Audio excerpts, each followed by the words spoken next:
one thing we need to be very clear about is, why do we introduce technology into the classroom or into the school? Technology is supposed to enhance, not to replace anything that we're doing.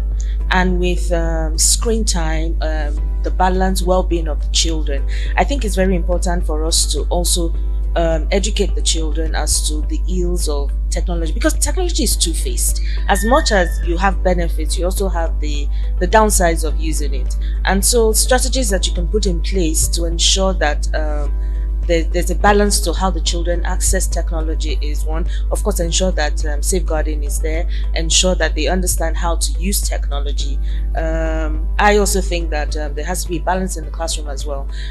Teachers can introduce things like technology-free day, because if you're not careful, there will be a high dependence on the use of technology, and it totally takes away that kind of hands-on learning that education is known for.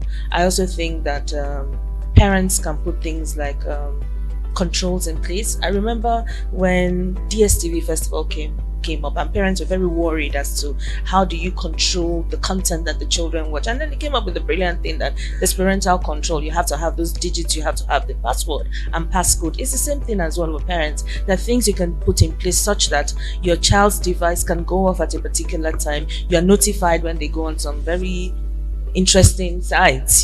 Technology cannot replace hands-on direct learning. So it's important for teachers, in introducing technology into place, be very sure as to what because there are all sorts of things out there right now.